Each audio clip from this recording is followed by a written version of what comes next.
नमस्कार दोस्तों, मेरा नाम है देव और आपका स्वागत है डीके क्राइम स्टोरी चैनल पर।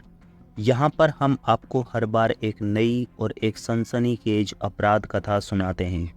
अगर आप हमारे साथ इस रोमांचक सफ़र का हिस्सा बनना चाहते हैं तो इस चैनल को सब्सक्राइब जरूर करें और बेल आइकन को दबाना ना भूलें ताकि आप तक हमारी हर कहानी सबसे पहले पहुँचे।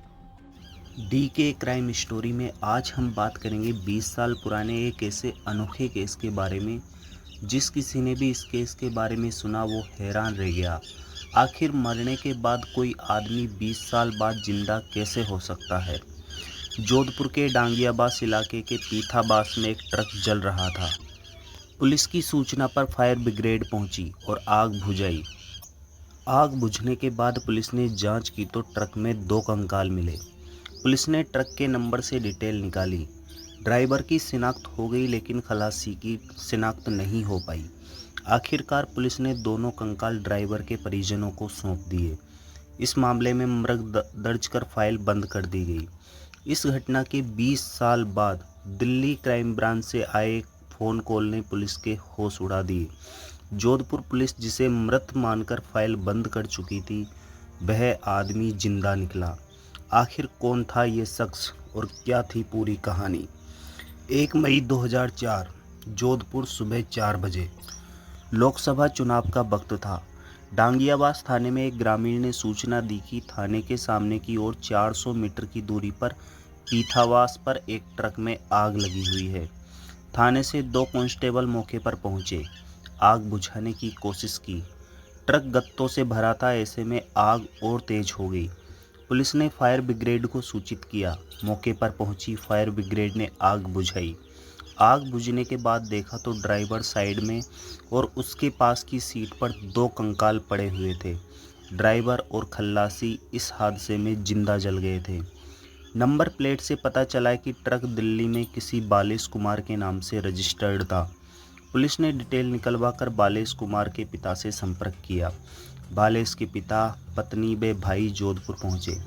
पिता ने बताया कि बालेश ने नेवी से रिटायर्ड होने के बाद ट्रक खरीदा था। खुद ड्राइवरी करता था और माल की सप्लाई करता था। बालेश ही अपने खलासी के साथ माल सप्लाई के लिए दिल्ली से निकला था। ड्राइवर की तो शिनाख्त हो गई थी लेकिन खलासी के बारे में अभी भी पुलिस के पास कोई सुराग नहीं था। खलासी के बारे में जानकारी जुटाने जोधपुर पुलिस दिल्ली पहुंची लेकिन वहां भी कोई जानकारी नहीं मिली। इधर बालेश के परिवार ने कहा कि खलासी के शव का भी वे अंतिम संस्कार कर देंगे। इस पर पुलिस ने दोनों कंकाल बालेश के परिजनों को सौंप दिए और मृग दर्ज करके फाइल बंद कर दी। 2023 में दिल्ली क्राइम ब्रांच में एक कॉल आया। 2004 में डांगियाबास में हुई ट्रक जलने की घटना का ब्यौरा मांगा। डीसीपी ने तत्कालीन डांगियाबास थानाधिकारी मनोज कुमार परिहार से ट्रक हादसे की डिटेल मांगी। डिटेल दिल्ली क्राइम ब्रांच को सौंप दी गई।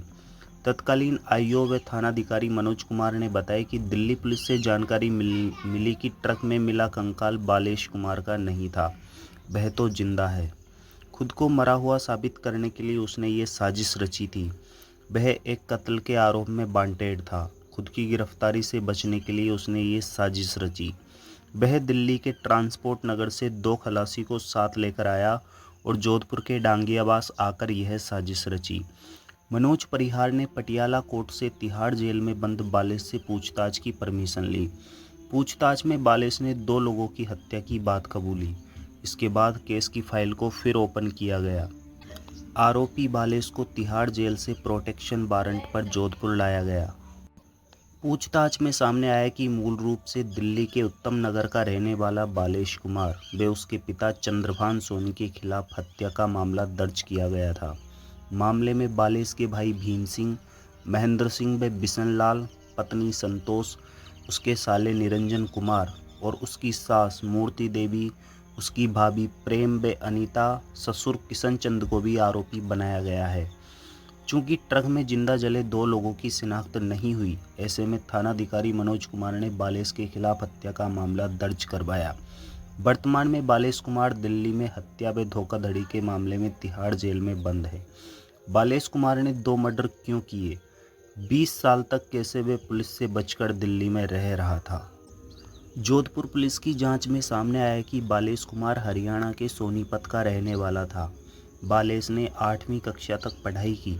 1981 में वह नौसेना में भर्ती हुआ और 1996 तक अपनी सेवाएं दी। इसके बाद उसने एक ट्रांसपोर्ट कंपनी बनाई और परिवार के साथ दिल्ली के उत्तम नगर में रहने लगा था। खुद को 2004 में मृत घोषित करके बालेश ने अपनी नई पहचान नजफगढ़ के रोशन गार्डन निवासी अमन सिंह के रूप में बनवाई। फर्जी आधार कार्ड, पैन कार्ड और ड्राइविंग लाइसेंस तैयार करवाकर बैंक ऑफ इंडिया में अपना खाता भी खुलवा लिया। दिल्ली पुलिस की क्राइम ब्रांच को सूचना मिली थी कि दिल्ली में हत्या और चोरी से जुड़े मामले का आरोपी बालेश अपना नाम और पता बदलकर नजफगढ़ में रह रहा है। बालेश ने अपना नाम अमन सिंह रखा था। प्रॉपर्टी की खरीद फरोख्त का काम करता था।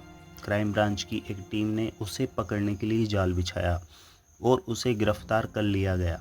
पूछताछ में सामने आया कि बालेश के अपने साले राजेश की पत्नी से अवैध संबंध थे।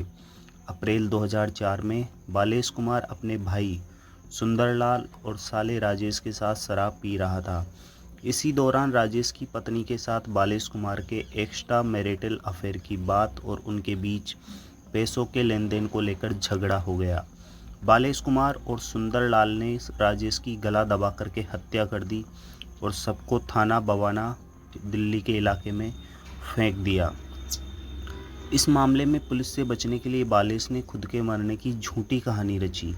उसने दिल्ली के ट्रांसपोर्ट नगर से 2 मजदूरों को खलासी बनाकर अपने साथ ट्रक में बिठाया और माल सप्लाई के नाम पर गत्तों से भरे ट्रक को लेकर निकल गया। जोधपुर के डांगियाबाज पहुंचकर देर रात ट्रक को वहीं रोका। दोनों को शराब पिलाई। जब दोनों नशे में एक को ड्राइवर और दूसरे को खलासी के साथ दोनों को रस्सी से बांधकर 5 लीटर पेट्रोल उन पर डाल दिया। ट्रक के गेट बंद कर आग लगा दी और वे पूरे नहीं जल नहीं गए तब तक ट्रक से थोड़ी दूर खड़ा उनको देखता रहा। एसआई क्राइम ब्रांच तोमर ने बताया कि पूछताछ में बालेश से कई बार ये जानने की कोशिश की कि जिन्हें जोधपुर में ट्रक में जिंदा जलाया वह कौन थे। बालेश सिर्फ ये बता रहा है कि बिहार से आए 2 मजदूरों को लेकर गया था। बालेश को जोधपुर पुलिस जब भी प्रोडक्शन वारंट पर लेने जाती तब वह बीमारी का बहाना बनाता। बालेश को 3 बार जोधपुर पुलिस प्रोडक्शन वारंट पर लाई।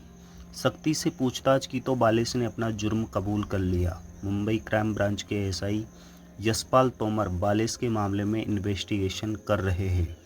तोमर ने बताया कि बालेश कहीं मर्डर कर चुका है और इतना शातिर है कि उसके चेहरे पर शिकन तक नहीं है। उससे इतनी हत्या की वजह पूछी तो बोला 1 मर्डर की भी वही सज़ा और 10 मर्डर की भी वही। कितने लोगों को मार सवाल पर हंसकर कहता है, कईयों को मारा, अब याद ही भी नहीं है कि मैंने कितनों को मारा है। बालेश के परिवार वालों को उसको इस प्लान का पता था। जब पुलिस ने परिवार को बुलाया तो उसने बालेश के रूप में पहचान की। इस तरह से उसने खुद को मरा हुआ साबित कर अपनी पहचान बदल ली और हुलिया बदलकर ठिकाना भी बदल दिया। इधर बालेश की पत्नी नौसेना से बालेश के नाम की पेंशन उठाती रही। कई बार वे बालेश से मिलने आती लेकिन वहाँ ठहरती नहीं थी। ऐसे में किसी को उस पर शक नहीं हुआ। बालेश की पत्नी ने ट्रक के इंश्योरेंस, बालेश के लाइफ इंश्योरेंस व पेंशन आदि का फ़ायदा उठाया। इन पैसों से किराए का मकान छोड़कर नजफगढ़ में मकान बनवा लिया। बालेश के बड़े बेटे पर भी मर्डर के 2 केस चल रहे हैं। वह गोगी गैंग से जुड़ा हुआ है। उस पर मर्डर सहित करीब 7 मुकदमे हैं। इधर मामला सामने आने के बाद दिल्ली पुलिस ने संतोष को गिरफ्तार कर लिया है।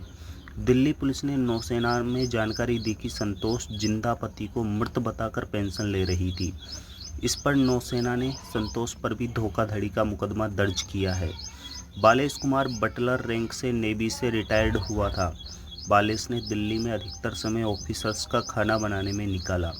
रिटायरमेंट के बाद उसे नेवी के दिल्ली में सांझा रोड पर स्थित ऑफिसर्स मेस में नौकरी दे दी गई। बालेश वहीं रहता, रात में भी वहीं सोता। इस दौरान बालेश ने अपने साले के साथ मिलकर वहाँ जितने भी नेवी के कीमती मेडल थे और अवार्ड थे उन्हें चुरा लिए थे। नेवी की चोरी की रिपोर्ट पर पुलिस ने इन्वेस्टिगेशन किया। बालेश के साले तक पुलिस पहुंची। साले ने बताया कि सामान बालेश के घर में है। जांच में सामने बालेश के घर से बरामद हुआ। मामले में बालेश के पिता व साले को 4 साल की सजा हुई। जिस साले के साथ बालेश ने साल 2000 में चोरी की, उसी साले का अपने भाई के साथ मिलकर अप्रैल 2004 में मर्डर कर दिया। पुलिस की जांच में सामने आया कि बालेश अपने भतीजे और दूर के रिश्ते में साले का भी मर्डर कर चुका है। एसआई तंवर ने बताया कि बालेश ने 2011 में अपनी पत्नी के दूर के रिश्ते के भाई से 25 लाख रुपए उधार लिए थे। उसे कहा कि द्वारका में वह ये पैसा चुकाएगा। जब वह द्वारका आया तो उसे सुनसान जगह ले गया। वहां पिकअप से कुचलकर उसे मार दिया। इस मर्डर को उसने रोड एक्सीडेंट का रूप दे दिया था। इसी तरह 2014 में उसने अपने भतीजे की हत्या की थी। बालेश की पत्नी ने अपने कैंसर होने पर के पेपर कोर्ट में जमा करवाए थे। इसी आधार पर उसे 20 अप्रैल को जमानत मिली है। बालेश के बड़े भाई महेंद्र को भी 10-12 दिन पहले ही बेल मिली हुई है। तो कैसी लगी आपको ये कहानी? अगर आपको वीडियो अच्छी लगी हो तो वीडियो को लाइक और चैनल को सब्सक्राइब ज़रूर कीजिएगा। और हाँ, कमेंट में अपनी राय ज़रूर देना। बहुत बहुत धन्यवाद।